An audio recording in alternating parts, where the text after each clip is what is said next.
제16장.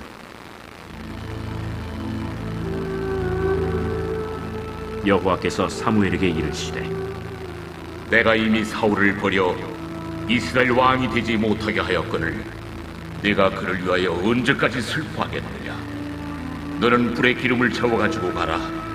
내가 너를 베들레헴 사람 이새에게로 보내리니 이는 내가 그의 아들 중에서 한 왕을 보았느니라. 내가 어찌 갈 수 있으리까? 사울이 들으면 나를 죽이리이다. 하니 여호와께서 이르시되 너는 암송아지를 끌고 가서 말하기를 내가 여호와께 제사를 드리러 왔다 하고 이새를 제사에 청하라. 내가 네게 행할 일을 가르치리니 내가 네게 알게 하는 자에게 나를 위하여 기름을 부을지니라. 사무엘이 여호와의 말씀대로 행하여 베들레헴에 이르매 성읍 장로들이 떨며 그를 영접하여 이르되 평강을 위하여 오시나이까? 평강을 위함이니라. 내가 여호와께 제사하러 왔으니 스스로 성결하게 하고 와서 나와 함께 제사하자 하고 이새와 그의 아들들을 성결하게 하고 제사에 청하니라. 그들이 오매 사무엘이 엘리압을 보고 마음에 이르기를 여호와의 기름 부으실 자가 과연 주님 앞에 있도다. 여호와께서 사무엘에게 이르시되 그의 용모와 키를 보지 말라. 내가 이미 그를 버렸노라. 내가 보는 것은 사람과 같지 아니하니 사람은 외모를 보거니와 나 여호와는 중심을 보느니라. 이새가 아비나답을 불러 사무엘 앞을 지나가게 하매 사무엘이 이르되 이도 여호와께서 택하지 아니하셨느니라. 이새가 산마로 지나게 하매 사무엘이 이르되 이도 여호와께서 택하지 아니하셨느니라. 이새가 그의 아들 일곱을 다 사무엘 앞으로 지나가게 하나 사무엘이 이새에게 이르되 여호와께서 이들을 택하지 아니하셨느니라. 내 아들들이 다 여기 있느냐? 아직 막내가 남았는데 그는 양을 지키나이다. 사람을 보내어 그를 데려오라. 그가 여기 오기까지는 우리가 식사 자리에 앉지 아니하겠노라. 이에 사람을 보내어 그를 데려오매 그의 빛이 붉고 눈이 빼어나고 얼굴이 아름답더라. 여호와께서 이르시되 이가 그니 일어나 기름을 부으라. 사무엘이 기름 뿔병을 가져다가 그의 형제 중에서 그에게 부었더니 이날 이후로 다윗이 여호와의 영에게 크게 감동되니라. 사무엘이 떠나서 라마로 가니라. 여호와의 영이 사울에게서 떠나고 여호와께서 부리시는 악령이 그를 번뇌하게 한지라. 사울의 신하들이 그에게 이르되 보소서, 하나님께서 부리시는 악령이 왕을 번뇌하게 하온즉 원하건대 우리 주께서는 당신 앞에서 모시는 신하들에게 명령하여 수금을 잘 타는 사람을 구하게 하소서. 하나님께서 부리시는 악령이 왕에게 이를 때에 그가 손으로 타면 왕이 나으시리이다. 나를 위하여 잘 타는 사람을 구하여 내게로 데려오라. 하니 소년 중 한 사람이 대답하여 이르되 내가 베들레헴 사람 이새의 아들을 본즉 수금을 탈 줄 알고 용기와 무용과 구변이 있는 준수한 자라. 여호와께서 그와 함께 계시더이다. 사울이 이에 전령들을 이새에게 보내어 이르되 양치는 내 아들 다윗을 내게로 보내라. 이새가 떡과 한 가죽 부대의 포도주와 염소 새끼를 나귀에 실리고 그의 아들 다윗을 시켜 사울에게 보내니 다윗이 사울에게 이르러 그 앞에 모셔 서매 사울이 그를 크게 사랑하여 자기의 무기를 드는 자로 삼고 또 사울이 이새에게 사람을 보내어 이르되 원하건대 다윗을 내 앞에 모셔 서게 하라. 그가 내게 은총을 얻었느니라. 하나님께서 부리시는 악령이 사울에게 이를 때 다윗이 수금을 들고 와서 손으로 탄즉 사울이 상쾌하여 낫고 악령이 그에게서 떠나더라. 아멘. 사도신경으로 신앙 고백하겠습니다. 나는 전능하신 아버지 하나님 천지의 창조주를 믿습니다. 나는 그의 유일하신 아들 우리 주 예수 그리스도를 믿습니다. 그는 성령으로 잉태되어 동정녀 마리아에게서 나시고 본디오 빌라도에게 고난을 받아 십자가에 못 박혀 죽으시고 장사된 지 사흘 만에 죽은 자 가운데서 다시 살아나셨으며 하늘에 오르시어 전능하신 아버지 하나님 우편에 앉아 계시다가 거기로부터 살아있는 자와 죽은 자를 심판하러 오십니다. 나는 성령을 믿으며 거룩한 공교회와 성도의 교제와 죄를 용서받는 것과 몸의 부활과 영생을 믿습니다. 아멘. 찬송가 427장입니다. 찬송가 427장입니다.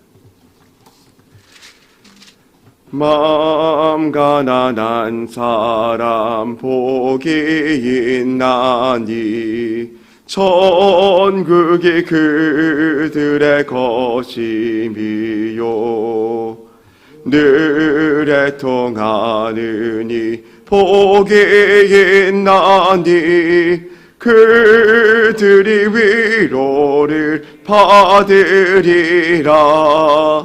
온유한 사람은 복이 있나니 그 땅이 기업이 될 것이요 의사모하느니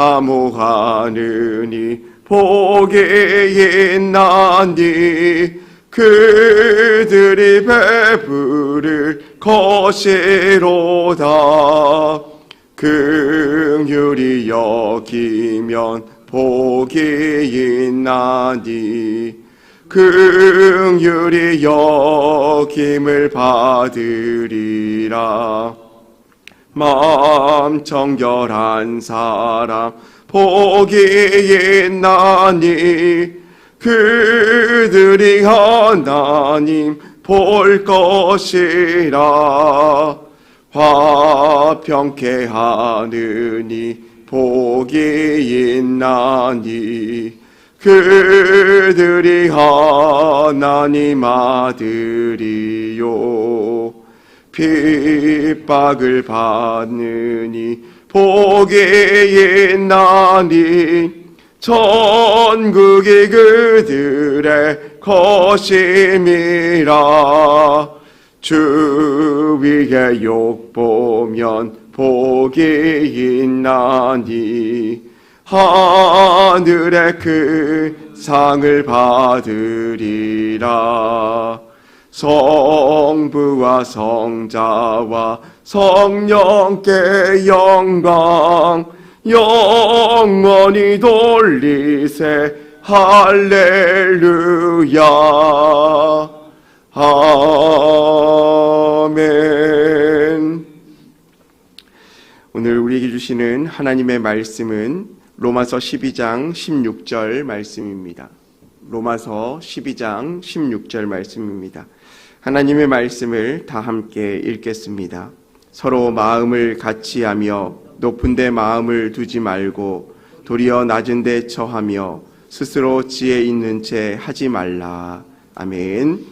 예물 봉헌하겠습니다.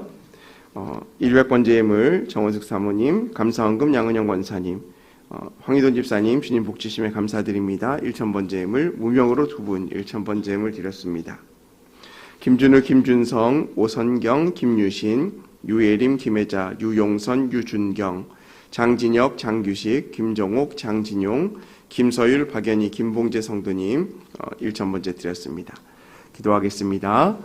사랑의 하나님 감사합니다. 오늘도 새날 새 아침을 우리에게 허락하셔서 하나님 앞에 나와 우리의 삶의 주권을 고백하며 믿음으로 예배 자리 가운데 나오게 하심을 감사드립니다. 오늘도 우리에게 건강 주셔서 이 자리에 나오게 하셨사오니 우리의 삶이 다하는 날까지 하나님을 기쁘시게 하는 우리의 인생 되게 하여 주시옵소서. 하나님을 예배하는 일이 우리의 삶의 기쁨이며 우리의 삶에 의미 있는 일임을 기억하고 날마다 주님 붙잡고 나아가는 우리 모두 되게 하여 주옵소서. 이 아침에 주님 앞에 간절한 마음으로 기도하며 나아가온 성도들이 있습니다. 또한 예물 가운데 하나님께 드린 성도들이 있습니다. 기억하시고 하나님의 뜻이 우리 모두의 삶 가운데 나타날 수 있도록 은혜 베풀어 주시옵소서. 특별히 오늘 예배 가운데 나아갑니다. 우리에게 말씀하여 주시고 깨닫게 하여 주시며 하나님의 자녀로 어떻게 살아가야 할지 믿음으로 고백하며 점검할 수 있는 귀한 은혜의 시간 되게 하여 주옵소서. 감사드리며 사랑이 많으신 예수님의 이름으로 기도합니다. 아멘. 개구리 올챙이적 생각하지 못한다라는 말이 있습니다. 교만하지 말라라는 이야기죠. 스스로 지혜 있는 체 하지 말고 스스로 잘난 체 하지 말라, 이런 말로도 해석할 수 있을 것입니다. 얼마 전 라디오를 듣다가 한 칼럼니스트가 이런 얘기를 했습니다. 개구리 올챙이적 생각하지 못한다가 재해석되어야 된다. 무슨 말인가? 라고 봤더니 올챙이와 개구리는 본질상 다른 존재라는 거예요. 물론 올챙이가 성장해서 앞다리가 나오고 뒷다리가 나오고 꼬리가 없어져서 세상 말로 진화를 해서 개구리가 되었는데, 올챙이와 개구리는 삶의 방식 자체가 다르기 때문에 개구리 올챙이적 생각하지 못한다는 의미보다는 새로운 피조물이 되어서 새로운 존재로 살아가는 그것을 우리가 바라봐야 되지 않겠느냐라고 한 칼럼니스트가 이야기했습니다. 물론 그것이 옳다 그르다를 얘기할 수 없지만 한 가지 인사이트를 준 것은 우리의 삶의 신앙생활에도 그런 적용이 필요하지 않을까라는 생각들을 하게 되어집니다. 우리의 삶은 어떻습니까? 겉모양은 다 일반 사람들과 똑같지만 영적으로 세상 가운데 버려드 같은 존재였지만 하나님의 은혜로 말미암아 예수님을 믿고 주의 자녀가 되었습니다.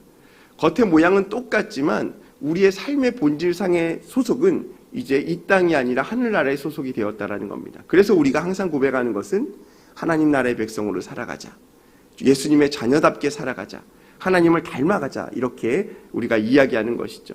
세상의 삶은 변화된 것이 없지만 우리의 인생의 중심 가치관이 변화되어야 된다라는 말입니다. 여러분, 이스라엘 백성들이 출애굽할 때 항상 문제가 되었던 것이 무엇입니까? 하나님이 우리의 삶과 함께하지 않는다라는 겁니다. 그들이 출애굽할 때부터 하나님은 불기둥과 구름기둥으로 인도하셨고 홍해를 건너게 하셨고 시시때때로 그들의 증거를 보여주셨습니다. 그리고 하나님의 대언자인 모세를 통하여 하나님은 언제나 우리와 함께 하시구나, 하나님은 언제나 우리에게 말씀하시구나, 이것을 경험하고 느낄 수 있는 사람들이었습니다. 그런데 그런 사람들에게도 어떤 문제가 있습니까? 하나님은 없다. 우리를 인도할 신을 내어달라. 우리가 과거의 삶이 너무나 좋았다.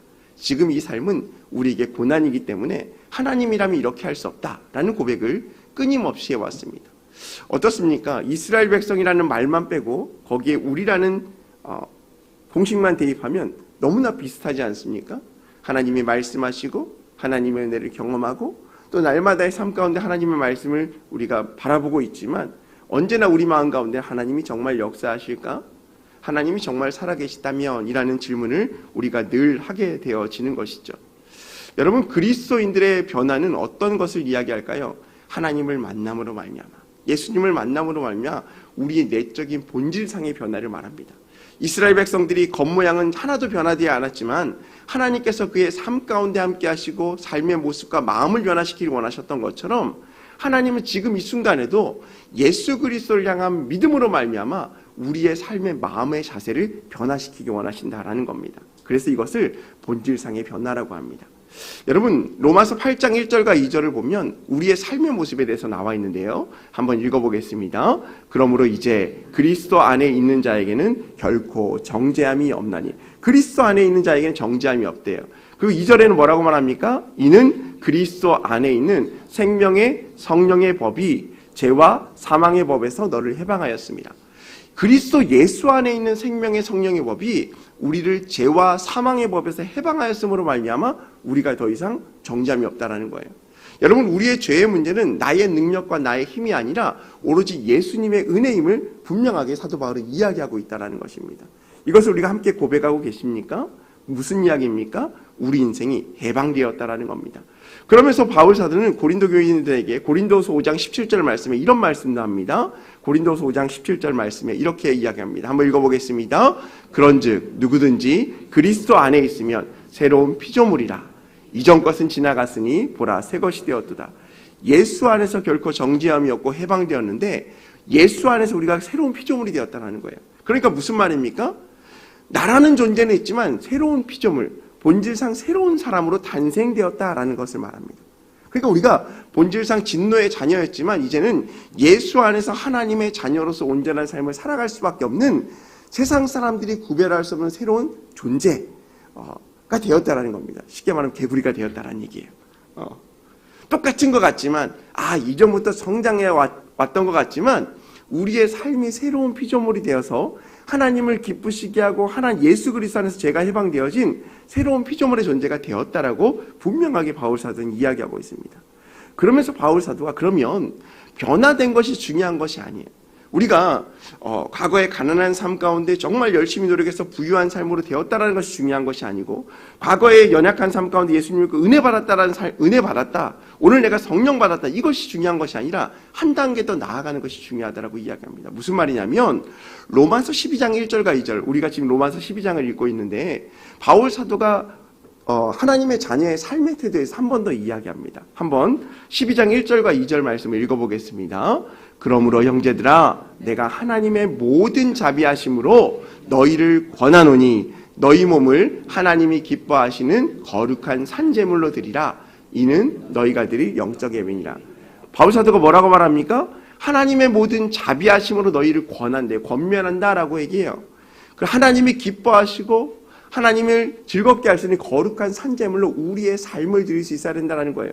우리를 죽이라는 의미가 아니라 우리의 삶의 모든 것이 하나님의 것임을 믿음으로 고백하고 삶의 예배, 영적인 예배를 드린 존재로 우리가 변화되어야 된다라고 말합니다. 그러면서 2절 말씀에 뭐라고 말하냐면 이렇게 말합니다. 너희는 이 세대를 본받지 말고 오직 마음을 새롭게 함으로 변화를 받아 하나님의 선하시고 기뻐하시고 온전하신 뜻이 무엇인지 분별하도록 하라. 우리가 어떻게 영적인 거룩한 예배를 드릴 수 있는가? 이 세대를 본받지 말라라는 거예요. 삶의 변화를 얘기하는 거예요. 그러니까 이건 우리의 마음의 문제 아닙니까? 이 세대를 본받지 말고 마음을 새롭게 하래요. 이 새롭게 하는 것은 어떤 마음입니까? 예수님을 닮아가라는 거예요. 그러면서 뭐라고 말합니까? 하나님의 선하시고 하나님이 기뻐하시고 하나님의 온전하신 뜻이 무엇인가? 이것을 분별해서 살아가라는 거예요. 한마디로 얘기하면 무엇입니까? 예수님을 닮아 하나님처럼 하나님께 나아가는 삶을 살아가라라고 우리에게 권면하고 있는 것입니다. 사랑하는 성도 여러분, 우리는 누구나 다 그리스도인이 될 수 있어요. 어떻게 됩니까? 예수님 믿으면 돼요. 그런데 어려운 것이 있어요. 그것은 뭐냐면 그리스도인으로 살아가는 거예요. 내가 예수님 믿는 건 너무나 쉽습니다. 예수님을 마음으로 고백하면 돼요. 인격적으로 영접하면 돼요. 또 때로는 성령 받고 은혜 받을 수 있어요. 그런데 은혜 받고 성령 받고 예수님의 자녀가 된다는 것은 너무나 쉬운 것 같이 느껴지지만 정말 어려운 것 중에 하나가 그리스도인으로 이 땅 가운데 살아가는 것이 너무나 어렵다는 거예요. 영적인 예배를 드릴 수만 있을 것 같아요. 그런데 이 세대를 본받지 않는 것 너무나 어려워요. 왜냐하면 우리가 세상 가운데 살아가고 있기 때문에 그렇죠. 세상 사람들이 먹는 음식을 똑같이 먹어요. 세상 사람들이 누리는 모든 것을 같이 누리고 싶어요. 우리가 받는 복의 기준을 뭐라고 말합니까? 하나님께 받는 복의 기준. 그 복은 영적인 복이라고 전혀 생각하지 않아요. 누구나 다 복 이러면 이 땅 가운데 살아가는 세상 사람들과 비교할 때 내가 그 가치 속에서 좀 더 우월한 것을 가지는 것을 복이라고 얘기해요. 그래서 부자가 되거나 건강을 갖거나 또 때로는 삶 가운데 여러 가지 것을 얻을 때, 소득이 있을 때 그것을 복이라고 고백한다는 거예요. 그런데 하나님이 말씀하신 복은 다르죠. 하나님이 말씀하신 은혜는 다르죠. 무엇입니까? 이 세대를 본받지 말고 예수님을 닮아가라는 거예요. 하나님께 영적인 예배를 드리라는 거예요. 삶의 예배를 드리라는 거예요. 누구나 다 예수님을 믿을 수 있어요. 그리스도인이 될 수 있어요. 그렇지만 정말 어려운 문제는 이 땅 가운데 살아가면서 우리가 하나님의 자녀답게 그리스도인으로서 살아가는 것이 너무나 어려운 시간을 살아가고 있다는 거예요. 그래서 바울 사도는 12절 말씀을 통하여서 하나님의 뜻을 분별하며 새로운 생활을 하라고 말씀하고 있고 그리스도인의 생활이 어떤 삶을 살아가야 되는가 계속적으로 우리에게 한 가지 삶의 권면을 하고 있는 것입니다. 오늘 말씀에 바울 사도는 16절 앞에 많은 이야기를 했지만 오늘 16절 말씀에 바울 사도는 우리에게 어떤 말씀을 하고 있습니까? 로마서 12장 16절 말씀 한 번 더 읽어보겠습니다. 서로 마음을 같이하며 높은 데 마음을 두지 말고 도리어 낮은 데 처하며 스스로 지혜 있는 채 하지 말라. 이것 말고도 많은 것이 있지만 오늘 특별히 16절 말씀을 통하여 서로 마음을 같이하라. 높은 데 마음을 두지 말고 도리어 낮은 데 처하라. 스스로 지혜 있는 채 하지 말라라고 말합니다. 세 가지를 이야기하죠. 첫 번째 뭡니까? 마음을 같이하라는 거예요. 두 번째는 뭡니까? 낮은 자리에 있으라는 거예요. 높은 자리에 마음을 두지 말고. 세 번째로 뭡니까? 스스로 지혜 있는 척 하지 말라라는 거예요. 여러분, 바울 사도가 우리에게 권면하는 것 한 가지는 서로 마음을 같이 하라는 거예요. 마음을 같이 하라. 이 말은 무엇입니까? 서로 배려하라는 거예요. 서로 양보하라는 거예요. 특별히 우리는 믿음의 공동체로 하나의 공동체로 살아가고 있습니다. 예수님을 믿는 믿음의 공동체, 특별히 초대교회 가운데 은혜가 무엇이었습니까? 가난한 과부들을 돌보고 자신의 재산을 팔아 소유를 나누고 그들 위해 헌신하고 봉사하는 것이 그들의 모습이었습니다. 이것이 공동체의 모습이라는 거예요. 오늘 말씀에도 서로 마음을 같이 하라라는 말은 예수님의 우리의 삶의 머리에, 우리의 삶의 주인 되시니 예수님 안에 속한 우리가 그리스도 안에서 형제 자매이다. 그렇기 때문에 우리가 예수님을 머리로 한 한 마음을 가지고 하나의 마음을 품고 하나의 마음으로 나아가자라는 거예요. 여러분, 세상이 많이 시끄럽지 않습니까? 시끄러운 이유가 무엇입니까? 당신이 옳다, 내가 옳다. 서로 싸우는 거예요. 서로가 다 자기가 옳다고 이야기해요. 그런데 어느 기준이 없어요. 기준은 무엇입니까? 내가 기준이에요. 근데 그리스도인은 기준이 있어요. 어떤 기준입니까? 예수님이 기준이고요. 말씀이 기준이에요. 그래서 예수님께서 하시고자 하는 그 말씀이 우리의 삶 가운데 기준이 될 수밖에 없는 거예요. 세상 속에 많은 가치관의 기준이 성경 속으로 들어오면 세상은 이런데 예수님은 왜 이래? 라고 접근할 수밖에 없어요. 세상의 가치관으로 판단하다 보면 나는 이렇게 살아가는데 하나님은 왜 이렇게 인도하시지? 라고 할 수밖에 없어요. 그런데 반대로 하나님의 말씀이 우리의 삶 가운데 기준이 되면 어떻게 이야기할 수 있습니까? 하나님께서 이렇게 말씀하시니 세상 사람들이 아무리 이렇게 얘기해도 나는 흔들리지 않아. 우리가 믿음의 공동체 안에 서로 마음을 같이 하여 함께 기도하고 함께 교제하고 함께 서로를 위해서 존중할 수 있는 마음을 우리가 가질 수 있다라고 고백할 수 있는 거예요. 여러분, 교회 안에서 왜 싸움이 일어납니까? 내가 옳다라고 이야기하는 거예요. 예수님의 마음을 이야기하지 않아요. 당신이 양보해야지 왜 내가 양보해야 되냐고 세상의 가치관을 싸우기 때문에 다툼이 일어나는 거잖아요. 중요한 건 무엇입니까? 예수님이 우리의 삶의 머리 되시다는 거예요. 예수님이 우리의 삶의 중심 되어 주신다는 거예요. 그렇기 때문에 우리가 서로 마음을 같이 하자.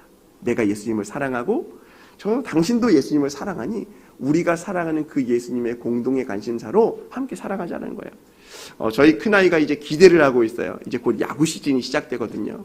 3월에 야구 시즌이 시작되면 왜 기대하냐면 야구장에 가는 걸 되게 좋아해요. 그게 낙이래요. 가면 꼭 야구장 갈 때 어떻게 갈까요? 인천의 SK니까 SK SSG 랜더스 유니폼을 입고 가요. 유니폼을 입어서 거기에 보면 사인이 한 10몇 개 있어요. 끝나면 누구 선수 사인 좀 해주세요. 제 사인 안 받는데 이렇게 사인을 막 받아가지고 입고 다니고 10몇 개의 사인을 하고 응원봉을 들고 야구장을 갑니다. 근데 가면 세상 사람들이 다툼이 있던 사람들도 하나가 돼요. 왜요? SK 팬이라는 이유 하나만으로, 같은 응원복을 입었다는 하나만으로, 같은 응원가를 부른다는 하나만으로 하나의 동질감을 느끼는 거예요. 여러분, 세상 사람들도 그렇습니다. 하물며 그리스도인으로서 예수를 우리의 삶의 공통의 관심사, 공통의 주제로 삼고 있는 우리 인생 가운데 우리가 다툼이 있을 이유가 없다라는 거예요. 그렇기 때문에 서로 마음을 같이 해야 된다는 거예요. 누구를 중심으로? 예수님을 중심으로 해요. 두 번째는 뭐라고 말합니까? 높은 데 마음을 두지 말고 낮은 데 처하라는 거예요. 겸손하라는 거죠. 자신의 삶을 먼저 돌아보고 겸손하여 다른 사람을 섬기라는 거죠. 여러분, 예수님께서도 사역 가운데 겸손을 가르쳐 주셨어요. 스스로 낮은 자리에 오시지 않았습니까? 스스로 섬겨주시지 않았습니까? 스스로 희생하지 않으셨습니까? 그를 통하여 무엇을 나타내셨습니까? 하나님의 영광만을 드러내셨어요. 여러분, 우리가 높아지려 하는 이유가 무엇입니까? 내가 높아지려 하기 때문에 문제예요. 왜 우리가 자존심이 상하죠? 내가 높아지지 않기 때문에 자존심이 상하는 거예요. 다른 사람이 나를 무시하는 것 같으니까 기분이 나쁜 거고요. 내가 다른 사람을 높여주는 것에 기분이 별로 좋지 않아요. 내가 사는 것도 좀 더 잘 살고, 내가 학벌도 조금 더 있는 것 같고, 내가 조금 더 똑똑한 것 같은데 왜 내가 섬겨야 돼? 내가 더 신앙생활도 오래 했는데 왜 내가 섬겨줘야 되지? 이런 마음이 있다면 인간의 이기심이에요.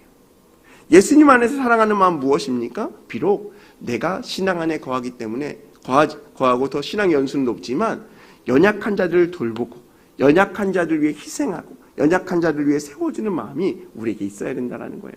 그럴 때 예수님이 뭐라고 말합니까? 낮은 자리에 거한 자를 높여주시겠다라고 말씀하시는 거예요. 여러분, 우리는 이 땅 가운데 높아지는 것에 대해서 연연해야 합니다. 하지만 하나님은 이 땅 가운데 삶의 기준으로 살아가기보다 천국의 소망을 두라라고 우리에게 말씀하고 있습니다. 그래서 여러분, 우리가 남편이 아내를, 아내가 남편을, 또 부모가 자녀를, 자녀가 부모를, 형제가 형제를, 또 목사가 성도님들을, 성도님이 목회자를 함께 존중하고 배려하고 섬길 수 있는 그런 마음이 우리에게 있어야 될 줄로 믿습니다. 그리고 세 번째는 뭐라고 말합니까? 스스로 지혜 있는 채 하지 말아요. 여러분, 지혜는 정말 좋은 것입니다. 그런데 말씀 가운데 재밌죠? 스스로. 지혜 다음에 뭐라고 말합니까? 채 하지 말아요. 그 말은 있는 척 하지 말라는 거예요. 사실 아무것도 몰라요. 그런데 그래서 아는 척 하지 말라는 거예요. 사실 우리가 알면 얼마나 많이 알겠습니까? 요즘에 얼마 전에 이제 어떤 분에게 챗GPT라는 것을 이제 배웠어요. 저는 사실 거기 개인적으로는 별로 좋아하지 않아요. 좀 부정적인 생각을 갖고 있는데 한번 이제 검색을 해봤어요. 근데 검색을 해봤더니 정보의 바다인 거예요. 제가 생각하지 못했던 것들을 정말 이렇게 많이 나눠줘요. 제가 그래서 여러 가지 검색을 해봤죠. 그래서 봤더니 이렇게도 나오구나. 근데 물론 완벽하진 않습니다. 완벽하진 않지만 정보의 홍수 가운데 있어요. 정말 지혜 있는 것 같고 올바른 것 같아요. 그런데 그것이 검증되지 않는 자료라고 한다면 그것이 어떻습니까? 우리에게 필요한 자료입니까? 필요 없는 자료입니까? 필요 없는 자료예요.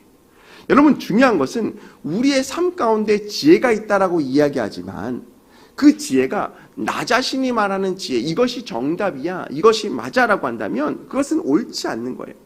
자신의 지혜를 너무나 과신하는 경향이 우리에게는 있어요. 내가 생각하는 것은 무조건 옳고 내가 경험하고 아는 것이 무조건 정답이라고 우리는 이야기합니다. 그런데 바울 사도는 뭐라고 말합니까?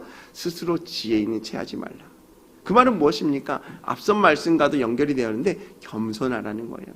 알고 있지만, 알 수도 있지만 상대방을 배려하고 상대방을 존중하라라는 거예요. 여러분, 모든 것의 중심에는요, 예수님이 있습니다. 바울 사도가 12장 말씀 가운데 계속적으로 그리스도인의 새 생활과 그리스도인의 생활에 대한 여러 가지 삶의 자세에 대한 권면을 하면서 그 기준에는 하나님의 자녀는 이렇게 살아야 돼라는 거예요. 비록 그 기준이 왜 내가 이렇게 살아야 돼? 라고 생각할 수 있지만 하나님이 우리에게 그렇게 살아야 됩니다 라고 이야기할 때는 우리는 아멘이라고 이야기해야 돼요. 왜요? 우리가 하나님의 뜻을 다 담을 수 없기 때문에 그래요. 우리가 하나님의 뜻을 다 알 수 없기 때문에, 하나님의 지혜와 하나님의 뜻을 우리가 알 수 없기 때문에 우리는 믿음이 있기 때문에 그 믿음으로 하나님께 순종하며 나아갈 수 있어야 된다는 거예요. 사랑하는 성도로 말씀을 정리합니다. 우리는요, 그리스도 안에서 새로운 공동체를 형성하고 있습니다.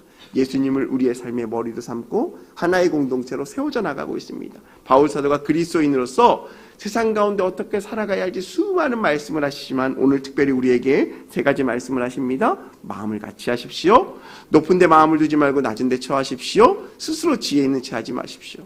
우리의 모든 삶이 하나님의 은혜 안에 있는 삶임을 기억하시기 바랍니다. 하나님의 은혜가 아니고선 살아갈 수 없는 삶임을 믿음으로 고백하시기 바랍니다. 그러면서 오늘 하루의 삶도 하나님이 나를 강권적으로 붙잡아 주셔서 하나님을 향한 믿음으로 온전히 세워지며 승리할 수 있도록 해달라고 우리 간절한 마음으로 기도하시기 바랍니다. 특별히 기도하기 전에 한 가지 중보기도 부탁드립니다. 우리 계속적으로 기도하고 있는데요, 여자 옷색 이상남 권사님, 황봉만 장로님 부인 되신 이상남 권사님께서 일반 병실 옮겨서 치료받고 있는데 염증 수치가 좀 높아져서 좀 다시 이제 중환자실로 갈 수 있는 그런 상황 가운데 있습니다. 그래서 여러 가지 좀 상황이 좋지 않고 있어요. 그래서 여러 가지 질병들이 나타나지 않도록 하나님께서 강권하여 붙잡아 달라고, 치료하여 달라고 계속 오랜 시간 입원해 계신데요, 주님께서 붙잡아 달라고 기도해 주시기 바랍니다. 특별히 중보 기도해 주시고요. 오늘의 기도 제목 가지고 함께 기도합니다. 전도하는 믿음으로 살게 하소서. 홀리클럽의 은혜를 부으소서. 환우분들에게 치료를 더하소서. 우리 말씀을 생각하시면서 우리 개인의 기도 제목, 또 교회와 담임 목사님을 위해서도 함께 우리 주여 삼창하시고 간절한 마음으로 기도하겠습니다. 주여, 주여, 주여. 할렐루야. 사랑과 은혜가 풍성하신 하나님 아버지, 감사합니다. 우리의 삶을 지키시고 인도하시는 하나님, 우리의 삶을 붙잡아 주시옵소서. 믿음으로 주님 안에 설 수 있도록 도와주시고 주님의 은혜 가운데 살아갈 수 있도록